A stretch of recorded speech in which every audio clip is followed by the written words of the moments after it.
All right, we're back here. We're looking at collagen as we left off in the last video.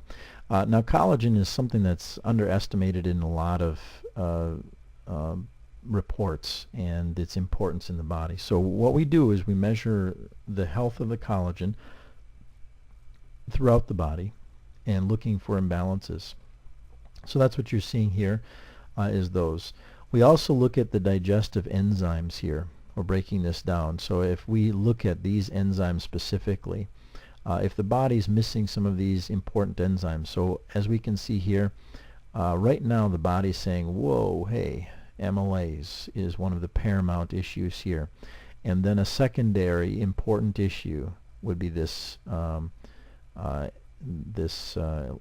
elastase enzyme that we would need to add into the diet. Now, they both were improved by frequency, but they are still no doubt issues.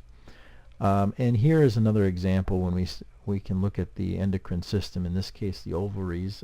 Obviously this is a male, they don't have ovaries, but we understand that there's probably some hormonal issues going on. And this kind of bodes true because we see that there's an imbalance, a subtle problem here in the thyroid that's been unchanged. So this is a prime example of where they probably are going to need additional nutraceuticals along with their normal regimen.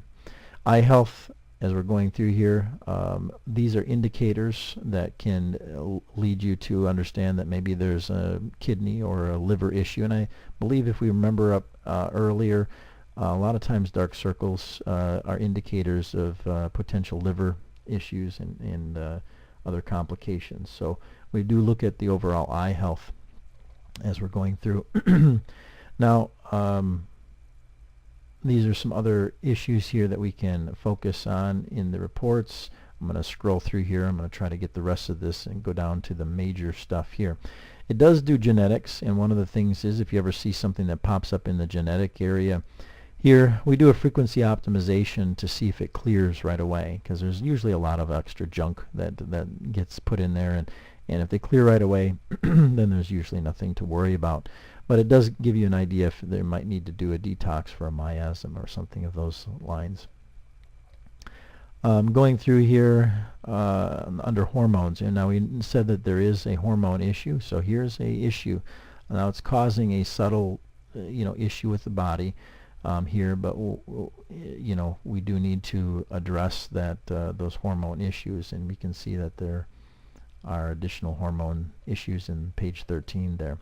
So that kind of bodes true with the trend that we're seeing. So hormones, we also see heart, liver is kind of a secondary issue. Recreational drugs. So in this demo, there is a drug interaction, and we saw drugs come up in the first section.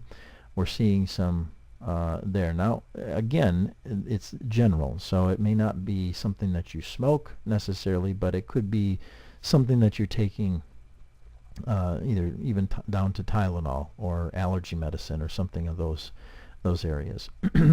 Now, we did notice a slight problem in the blood, and we're seeing something going on in the bone marrow here.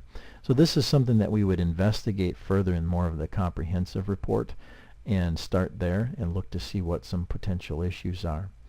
Immune system, we see that there is a slight immune complication here as we're going through here that was unchanged. So we know we need to focus on the immune system.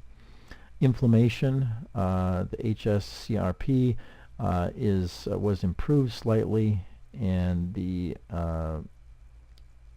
this issue here with the 8 and 9, as you notice, it changed a little bit. These are areas that we would definitely want to focus on for therapy.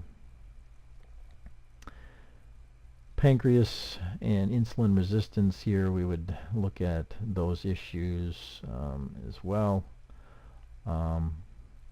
Looking at kidney function, so we know that there's some kidney issues going on here. There's the bun rate this represents a low grade issue, but needless to say, the secondary issues are sometimes just as important as the first.